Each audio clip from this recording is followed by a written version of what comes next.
Bismillahirrahmanirrahim.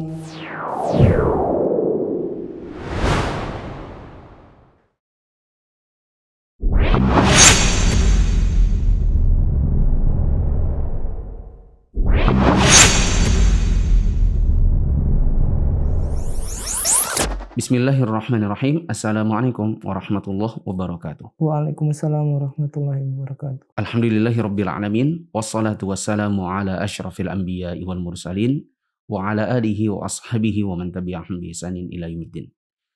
Teman-teman yang dirahmati Allah, para pemirsa Mufid TV Official, terkhusus para mahasantri dan mahasantriwati Mufid Islamic Academy, pada kesempatan hari ini insyaallah kita akan lanjutkan kembali pembahasan syarah Al-Qawaid Al-Arba' karya Syekh Sa'ad bin Nasr Asy-Syadzili hafizahullah ta'ala. Sebelum kita masuk dalam pengantar selanjutnya, ada beberapa faidah tambahan yang faidah ini tidak sempat kami sebutkan dalam pertemuan sebelumnya. Kita mundur sedikit babnya, yaitu dalam bab bersyukur. Dalam bab bersyukur. Di buku saya, yaitu cetakan terbaru, ada di halaman 58. Di cetakan lama mungkin ada di halaman 62. Yaitu pada poin ketiga, menggunakan nikmat tersebut pada hal-hal yang diridhoi Allah. Dan itu adalah wujud yang namanya syukur dengan menggunakan anggota badan. Nah, faedah tambahannya adalah salah satu cara bersyukur dengan anggota badan adalah dengan sujud syukur. Faedah tambahannya, mungkin teman-teman seperti yang saya sampaikan pada pertemuan sebelumnya bisa menggunakan kertas begini, post-it. Ya, mungkin ukurannya teman-teman punya segini, digunting sedikit ya. Digunting, jadi ambil secukupnya saja, ditempel, dituliskan di poin ketiga. Salah satu bentuk mensyukuri nikmat Allah dengan anggota badan adalah sujud syukur. Dan kita tidak akan membahas fikihnya secara rinci karena bukan babnya. Intinya adalah salah satunya sujud syukur, yaitu sujud yang dilakukan oleh seseorang manakala dia mendapatkan kenikmatan. Faedah berikutnya yang mungkin saya tidak sebutkan di dalam video yang telah berlalu, yaitu makna sabar. Ada di halaman 59 di buku baru. Kalau di buku lama berarti halaman 62 paling bawah. Ya. Maknanya ujian adalah cobaan. Ya. Dan kita disuruh untuk bersabar. Nah, apakah sabar itu sendiri? Di situ tidak ada. Teman-teman bisa tambahkan dengan menggunakan post-it. Ya, pakai ini. Sabar itu artinya menahan jiwa dari kepedihan, menahan jiwa dari kepedihan, lisan dari keluhan, dan badan dari perbuatan,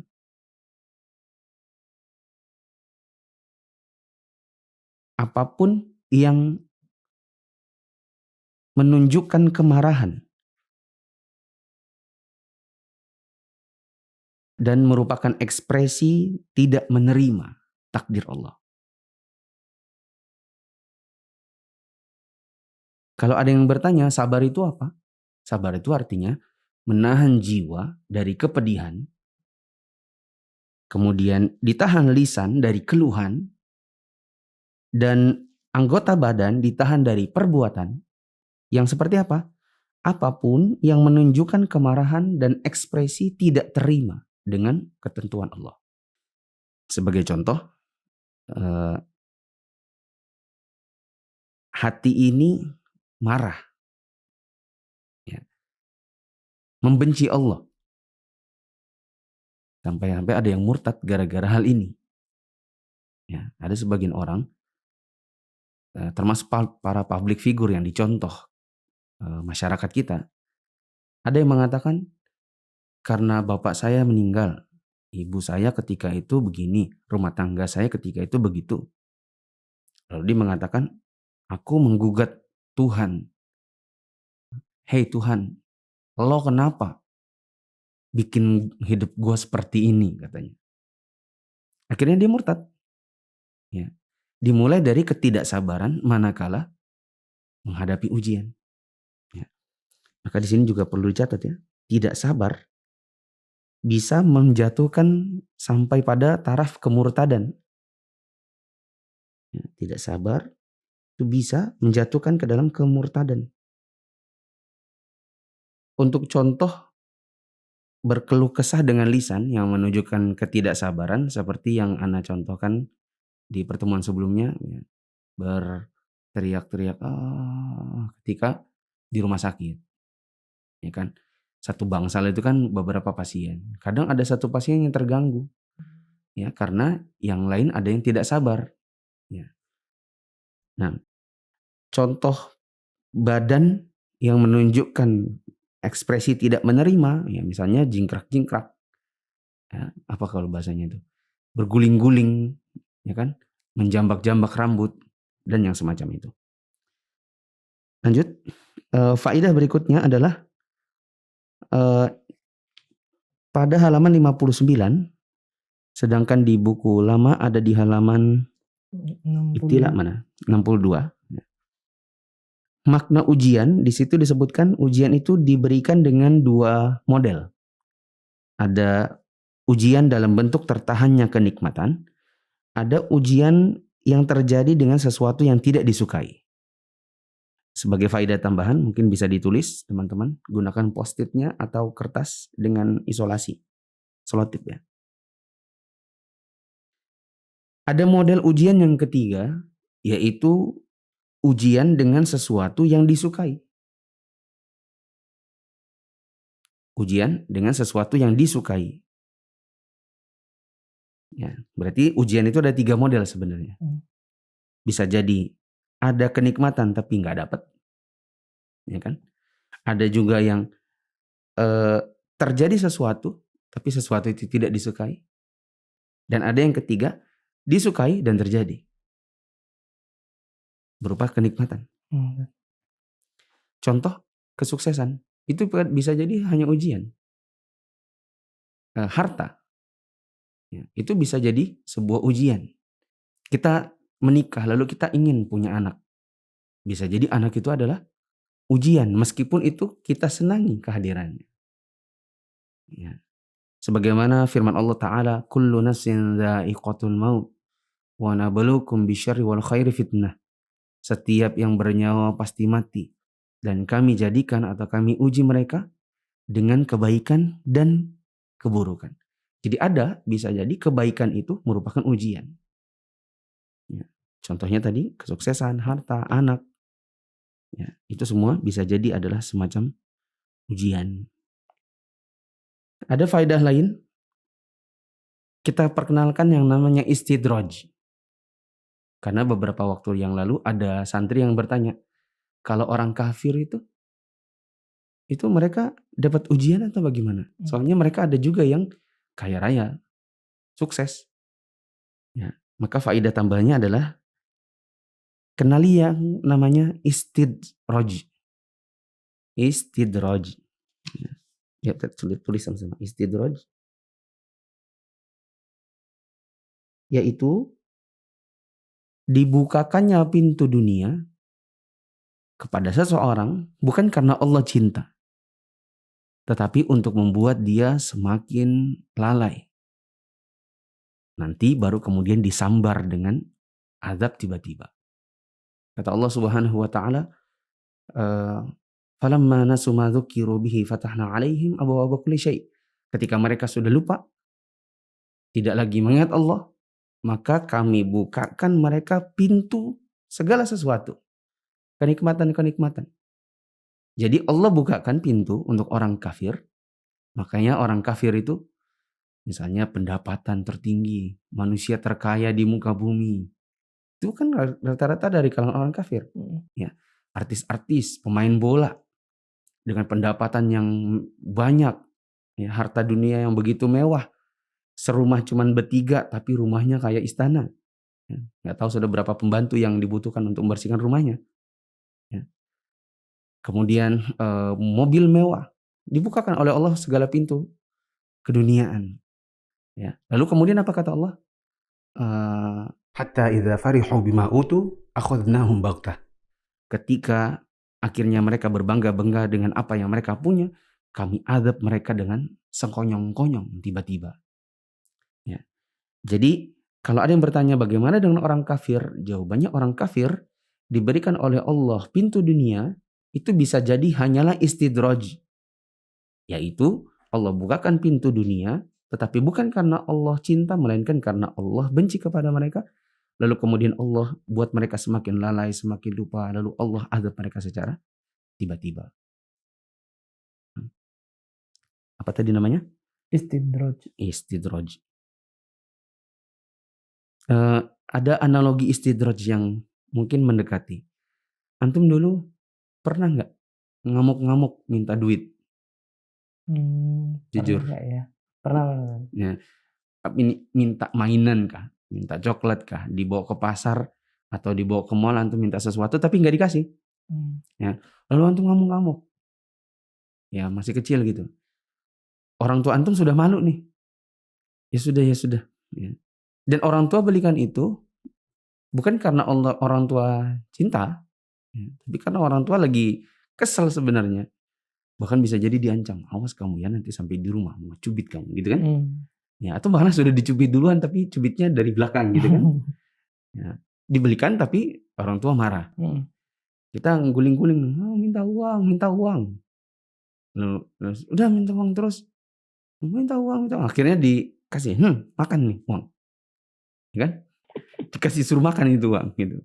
Maksudnya suruh belanjain. Nah, tapi bukan karena orang tua cinta, tapi karena lagi marah gitu. Itu kurang lebih analogi istidraj, yaitu diberi tapi bukan karena cinta.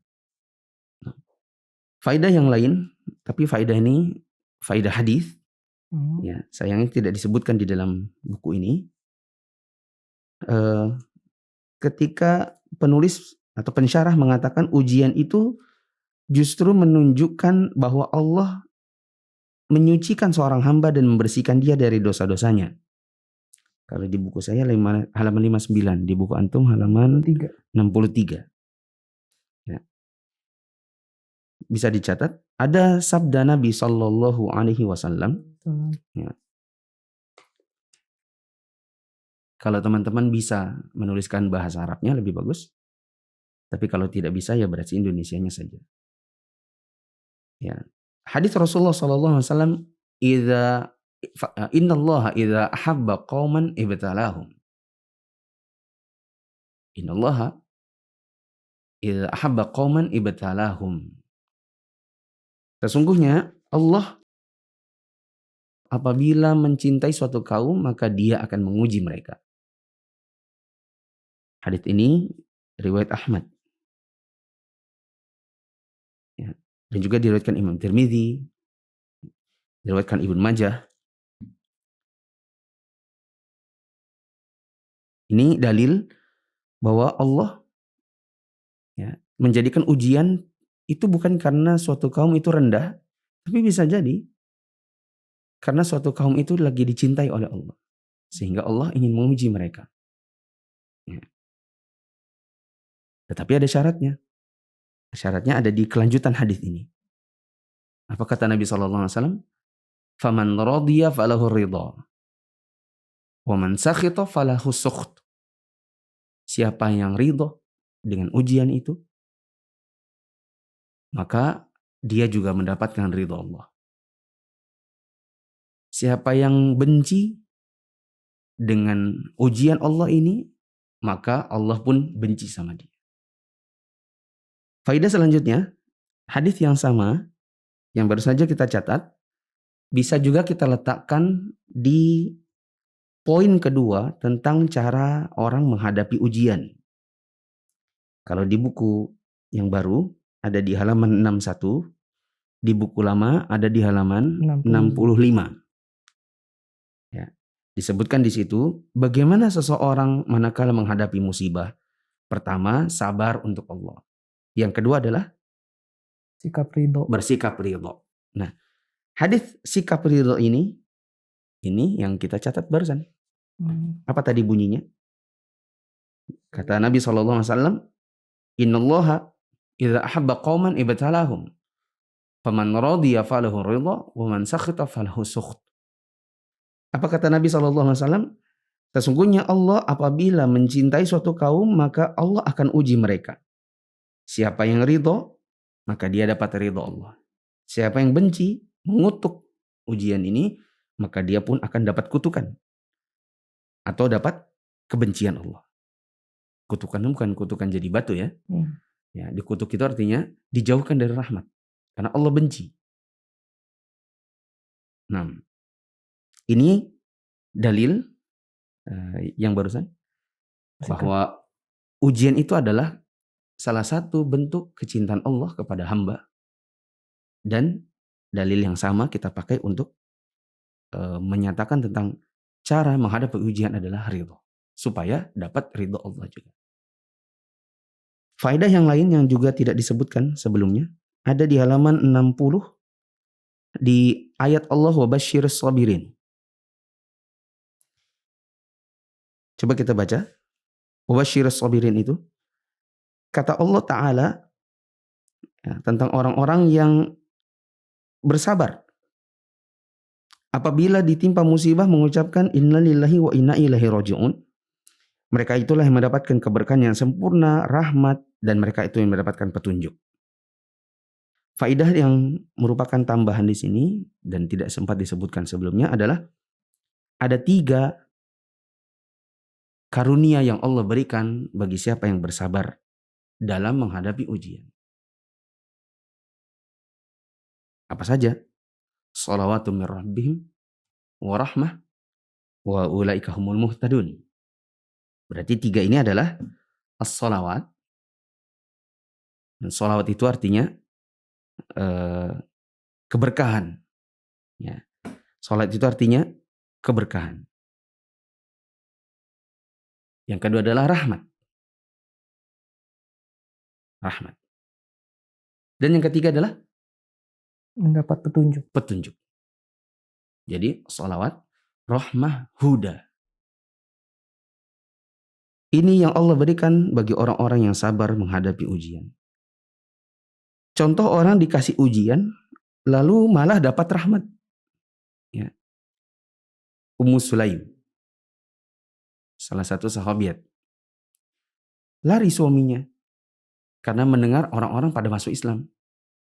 Dapat suami baru. Kalau suaminya yang Malik itu, yang lari, yaitu bapaknya Anas bin Malik. Ya kan? Namanya Malik. Itu suaminya Ummu Sulaim. Lari. Dalam keadaan kafir. Datang suami baru namanya Abu Talhah. Dalam keadaan Islam. Dengan mahar keislamannya. Sudah menikah. Punya anak. Anaknya ditimpa sakit. Lalu akhirnya meninggal. Ya, lalu Abu Talhahnya diajak makan. Berhubungan. Lalu dinasihati. Dengan sindiran halus. Ya, bagaimana kalau seandainya kita. Atau ada orang titip barang ke tetangga. Waktu mau diambil tetangganya nggak mau kasih balik. Oh nggak boleh dong kayak gitu. Kata Abu Talhah. Maka Ummu Sulaim mengatakan. Dan anak itu adalah titipan Allah untuk kita. Anak kita sudah meninggal. Ya. Kesabaran Ummu Sulaim. Ya. Itu diganti oleh Allah dengan anak yang baru. Karena sebelum dia nasihati suaminya ini. Mereka berhubungan badan. Ya. Akhirnya dapat rahmat. Yaitu dapat anak. Yang anak tersebut kemudian ditahnik oleh Nabi SAW. Ya. Jadi ada karunia dari Allah bagi orang-orang yang mau bersabar. Salah satunya adalah rahmat dan keberkahan. Ya. Yang bisa jadi Allah itu mengganti apa yang sudah tertimpa bagi mereka dengan sesuatu yang lebih baik dari yang hilang. Begitu.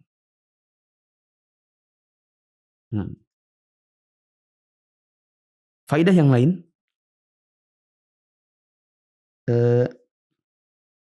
ketika seseorang mendapatkan nikmat dan ujian. Bisa ditempelkan di sikap ridho. Ya, bareng dengan sikap ridho. Halaman berapa tadi? 65 di buku Ana halaman 61. Apa yang sebaiknya dibaca oleh seseorang manakala dia mendapatkan nikmat dan manakala dia mendapatkan ujian? Sebenarnya sudah Ana sebutkan pada video sebelumnya, cuma tidak kita jadikan faedah khusus. Nah, sekarang kita jadikan faedah tambahan khusus. Ya, teman-teman siapkan kertasnya, post-itnya. Kata Aisyah radhiyallahu anha di dalam riwayat Ibnu Majah, kata Aisyah, "Kana Nabi sallallahu alaihi wasallam idza ra'a ma yuhibbu qala alhamdulillahilladzi bi ni'matihi tatimmus shalihat. Wa idza ra'a ma yakrah qala alhamdulillah ala kulli hal." Kebiasaan Nabi, kata Aisyah, kalau melihat sesuatu yang beliau suka, maka beliau mengatakan alhamdulillah alladzi bi ni'matihi tatimmus shalihat. Ya, silakan dicatat teman-teman. Kalau bisa catat bahasa Arabnya alhamdulillah. Kalau tidak bisa berarti bahasa Indonesianya. Kata Aisyah, adalah Nabi SAW kebiasaannya bila melihat sesuatu yang dicintai, maka beliau akan mengatakan alhamdulillahilladzi bi ni'matihi tatimmus shalihat. Ustaz cepat betul. Oh ya sudah. Oke, saya eja satu-satu ya. Alhamdulillah alladzi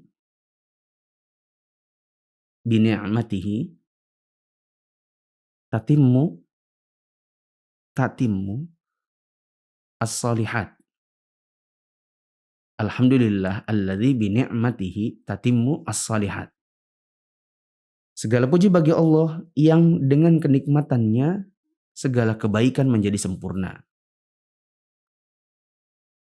Selanjutnya kata Aisyah, jika Nabi SAW melihat sesuatu atau mendapatkan sesuatu yang beliau tidak suka, idza ra'a ma yakrah.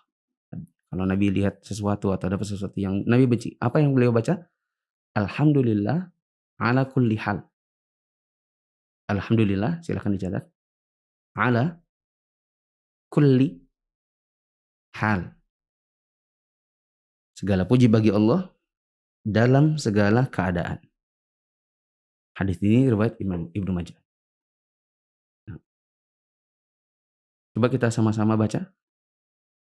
Kalau dapat nikmat, apa yang dibaca? Alhamdulillah alladzi bi ni'matihi tatimmus shalihat. Apa yang dibaca kalau kita mendapatkan sesuatu yang tidak disukai oleh jiwa kita? Alhamdulillah ala kulli hal. Ini di pertemuan sebelumnya Anda sebutkan, ada cerita Anda menelpon seorang ustadz, ya terdengar dari suaranya sepertinya kurang sehat. Anda tanya, gimana Ustadz kabarnya? Alhamdulillah. Alhamdulillah apa?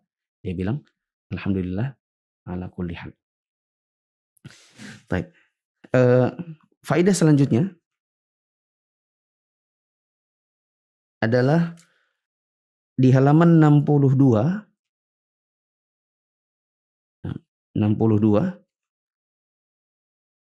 kalau di buku lama ada di halaman 66. Wa idza aznaba istaghfar. 66. Kalau dia berbuat dosa maka dia akan meminta ampun. Nah, ada faidah dari istighfar. Ya, faidah dari istighfar. Salah satunya adalah bahwa istighfar itu justru bisa mendatangkan nikmat. Justru bisa mendatangkan nikmat.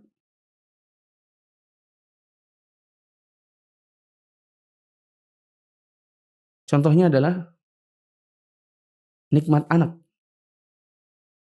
Ini tips dari Al-Hasan Al-Basri, salah seorang tabi'in. Ya, ketika dia ditanya tentang saya belum punya anak, menikah sekian tahun, maka beliau mengatakan istighfar. Perbanyak istighfar. Syekh bin Bas ada yang pernah bertanya kepada beliau, saya telah menikah 8 tahun, belum punya anak. Maka beliau mengatakan istighfar. Kenapa istighfar bisa memperbanyak anak. Hmm. Karena firman Allah Ta'ala ya, tentang kisah Nabi Nuh yang berdakwah. Di surat Nuh di ayat ke-10 Allah mengatakan فَقُلْتُ اسْتَغْفِرُوا رَبَّكُمْ إِنَّهُ كَانَ غَفَّارًا. Aku berkata kepada mereka, mintalah ampunan, istighfarlah kepada Tuhanmu. Sesungguhnya Allah itu Maha Pengampun. Innahu kana ghaffara. Yursilis samaa'a 'alaikum midrara. Apa ganjarannya kalau kalian beristighfar kepada Allah? Allah akan turunkan kepada kalian hujan yang lebat dari langit. Wa yumdidukum bi amwalin wa banina wa yaj'al lakum jannatin wa yaj'al lakum anhara. Ganjaran yang lain adalah Allah akan perbanyak bagi kalian. Wa yumdidukum bi amwal, kasih harta yang banyak. Wa banin, dikasih anak. Ya, dapat harta yang banyak, dapat anak-anak yang banyak. Ya, diberikan jannat, kebun-kebun, anhar, ya, sungai. Ya. Ini menunjukkan kepada kita bahwa istighfar itu bisa berbuah rahmat. Salah satunya adalah anak. Salah satunya adalah harta. Ya. Perbendaharaan dunia. Ya. Saya pernah ketemu dengan salah satu teman. Ya, dia belum punya anak ketika itu sampai 13 tahun. Menurut adiknya, dia makan jeruk apa gitu. Ya kan? Maka anak ketika di akikahan ya, diundang terus nanya gitu. Mas, katanya adek antum makan jeruk apa gitu. Jeruk apa mas? Gak ada, jeruk apa katanya. Gak ada. Terus apa tipsnya antum 13 tahun? Dia bilang kayaknya istighfar. Istighfar. Pokoknya mana-mana istighfar. Udah gitu aja, gak ada jeruk-jerukan apa, gak ada. Tadi. Faidah selanjutnya masih di istighfar. Ya. Bahwa istighfar ini adalah bagian dari taubat. Ya. Yuk catat, saya juga belum nyatat soalnya. Siapkan post-itnya teman-teman. Bahwa pasnya ditaruh di mana ya? Pasnya ditaruh di bawah. Jika berbuat dosa akan beristighfar atau minta ampun. Ya. Bagusnya di bagian situ. Jadi nanti teman-teman ketika suatu saat mengajarkan buku ini, ya misalnya disuruh kultum ya kan, kultum di kantor di bulan Ramadan, ya kan. Pernah nggak tuh misalnya ngantor, kemudian ayo kultum habis zuhur misalnya, ya kan. Bisa teman-teman bawakan materi ini. Ya. Istighfar itu adalah bagian dari taubat, ya. Di mana taubat itu ada 4 hal yang harus ada di dalamnya.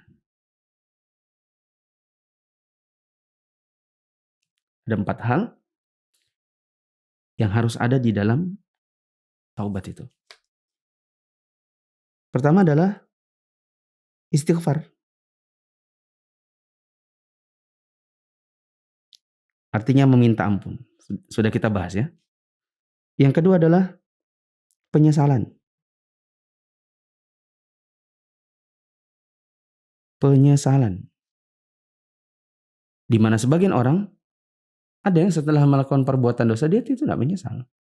Bahkan dibangga-banggakan. Kemarin Ana bilang ada orang berzina habis itu jadi bahan podcast. Malah disebar-sebarkan. Ya, diwawancara di TV mau. Nggak ada yang nanya malah ngomong sebenarnya ini anak sebelum kami dulu menikah gitu. Ya, bikin berita, bikin sensasi. Ya, ini kebodohan yang luar biasa. Dan banyak orang yang melakukan hal ini karena mau cari pintu dunia, pengen terkenal, ya kan? Sudah redup karir keartisannya dinaikin lagi dengan cara demikian. Ya. Yang ketiga adalah 1 istighfar, 2 penyesalan, yang ketiga adalah berjanji untuk tidak mengulangi. Berjanji untuk tidak mengulangi. Meskipun ternyata jatuh lagi. Dan yang keempat adalah mengembalikan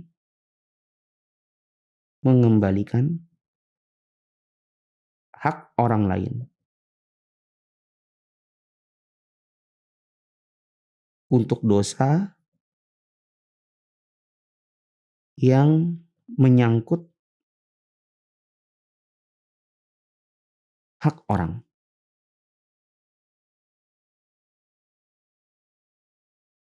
Untuk dosa yang menyangkut hak orang lain, maka harus dikembalikan. Kalau ada orang dulu pernah maling, dia ngambil sepatu orang, datang ke masjid pakai sendal jepit, pulang bawa sepatu mahal, maka tidak bisa sekedar astagfirullah, saya menyesal, saya janji nggak mau ulangi, nggak bisa. Harus ada pengembalian hak. Ya Ustadz, gimana ya? Itu sepatu dulu saya ambil di saat saya masih kuliah di Yogyakarta. Sekarang sudah tahun berapa? Udah belasan tahun yang lalu. Kita nggak mungkin lagi menemukan si pemiliknya.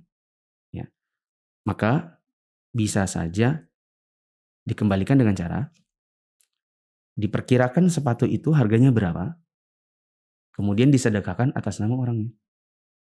Gitu.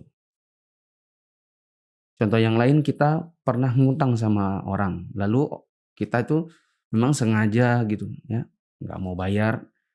Kalau ketemu itu pura-pura nggak tahu. Ya, kalau perlu ganti handphone, ganti nomor, pindah kontrakan tengah malam. Ya kan, ada sebagian orang yang seperti itu, yang berjanggut sekalipun. Ya, ada yang demikian. Ana pernah ngobrol sama seorang teman, terus dia ngomong, uang Ana lagi dipinjam. Ana langsung tembak, si Fulan. Ustaz kok tahu? Soalnya saya sudah dapati kasusnya cukup banyak. Ya. Gimana si Fulan? Ya Ustaz, dia malam-malam kayaknya pindah. Soalnya besok paginya sudah nggak ada, rumahnya itu udah kosong gitu. Ya, jadi pindahnya tengah malam. Ya. Maka ini termasuk mengambil hak orang lain. Ini kan belum dibayar. Ketika taubat itu nggak bisa sekedar istighfar, astagfirullah, itu duit balikin dong. Gitu. Ya pokoknya apa yang menyangkut hak orang lain maka tidak bisa sekedar istighfar atau menyesal atau berjanji tidak mengulangi. Hak orang harus dikembalikan. Bila orangnya masih bisa ketemu maka kembalikan ke orangnya. Ya, kalau tidak bisa ketemu lagi maka sedekahkan sejumlah yang kita ambil dulu dari dia atas nama orangnya. Begitu.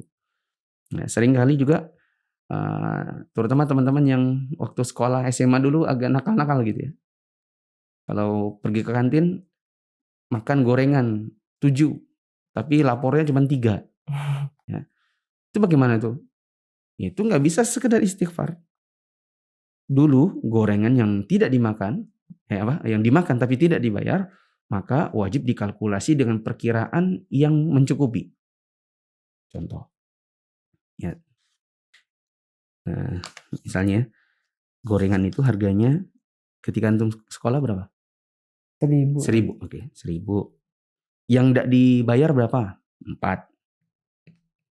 Ya, 4.000. Berapa kali makan di kantin itu? Oh, saya perkirakan mungkin setiap 1 minggu sekolah 6 hari itu saya 3 kali lah. Setiap kali datang kan kali 3 ya kan? Itu per minggu. Sekolah berapa minggu dalam setahun? Anggap aja 40 lah misalnya gitu ya. Kali 40. Ya kan, ke 1 tahun kan 52 minggu, tapi kan kita nggak mungkin sekolah 52 minggu. Ya, anggap aja cuma 40 minggu. Berapa tahun antum SMA dulu? 3. Pernah tinggal kelas? Enggak, oh ya. 3. Nah, berarti berapa nih? Ini 12 kali 12, ya kan? 144. Nolnya 1, 2, 3, 4. 1, 2, 3, 4. Berarti 1.440.000 itu sedekahkan atas nama si ibu kantin. Begitu. Faedah yang lain, pada perkataan penulis unwanus sa'adah fa inna haula ats-tsalath. Unwanus sa'adah halaman 65 di buku antum halaman 69. Tambahkan di situ perkataan sesungguhnya 3 hal tersebut adalah tanda-tanda kebahagiaan. Ini aslinya adalah perkataan Ibnu Qayyim al-Jauziyah. Di dalam Wabilus Shayyib, perkataan ini adalah perkataan Ibnu Qayyim al-Jauziyah. Nah, yang dinukil oleh Syekhul Islam Muhammad bin Abdul Wahab, penulis buku Al-Qawaid al-Arab. Nah, mungkin ini saja. Jadi apa saja tadi yang kita jadikan sebagai tambahan? Banyak ya. Sujud syukur itu salah satu cara mensyukuri nikmat Allah dengan menggunakan anggota badan. Kemudian bahwa sabar itu artinya menahan jiwa dari kepedihan, lisan dari keluhan, badan dari perbuatan, yang semua itu menunjukkan tidak menerima atau marah terhadap takdir Allah, apapun bentuknya. Yang ekspresinya adalah ekspresi kemarahan terhadap takdir Allah. Tadi juga kita sebutkan bahwa kadang-kadang tidak sabar itu bisa menjatuhkan seseorang ke dalam murtadan. Ya, sebagaimana yang terjadi pada sebagian public figure yang tidak sabar dengan ketentuan Allah lalu dia memilih untuk murtad dari agama Islam. Kemudian faedah lain bahwa kita diuji dengan 2 model, tetapi ada tambahan model yang lain, yaitu diuji dengan sesuatu yang justru kita suka, seperti diuji dengan harta, tahta. Ya, ini bisa jadi merupakan ujian. Untuk orang kafir ada yang namanya istidraj, yaitu dibukakan pintu dunia, tetapi bukan karena Allah suka, melainkan agar orang ini semakin lupa dengan Allah, lalu kemudian Allah azab mereka secara tiba-tiba. Bahwa kita diuji oleh Allah bisa jadi karena cinta Allah. Sebagaimana sabda Nabi SAW dalam riwayat Ahmad, Ibnu Majah dan lainnya, Innallaha idza ahba qauman ibtalahum. Sesungguhnya Allah apabila mencintai suatu kaum maka Allah uji mereka. Kemudian manakala kita mendapatkan ujian dari Allah, salah satunya yang dituntut adalah ridho. Dan ridho ini hadisnya sama dengan hadis yang tadi. Sesungguhnya Allah apabila mencintai suatu kaum maka Allah akan uji mereka. Apa kata Allah? Barang siapa yang ridho dengan ujian tersebut maka dia juga mendapatkan ridho Allah. Siapa yang benci dan mengutuknya maka dia juga mendapatkan kebencian dan kutukan Allah. Apa yang kita baca manakala kita mendapatkan nikmat atau mendapatkan ujian? Jawabannya sebagaimana dalam riwayat Aisyah. Nabi kalau mendapatkan nikmat maka beliau mengucapkan Alhamdulillah alladzi bi ni'matihi tatimmus shalihat. Dan jika mendapatkan sesuatu yang Nabi tidak suka maka Nabi mengucapkan Alhamdulillah ala kulli hal. Apa yang Allah anugerahkan bagi orang yang bersabar manakala mendapatkan ujian? Jawabannya ada 3, yaitu keberkahan, rahmat, dan juga petunjuk. Bahwa istighfar itu adalah satu bagian dari taubat. Taubat itu membutuhkan 4 hal yang harus ada di dalamnya. Pertama adalah istighfar, yang kedua adalah penyesalan, yang ketiga adalah berjanji untuk tidak mengulangi. Kemudian istighfar itu mengandung manfaat, salah satunya adalah keberkahan atau kenikmatan.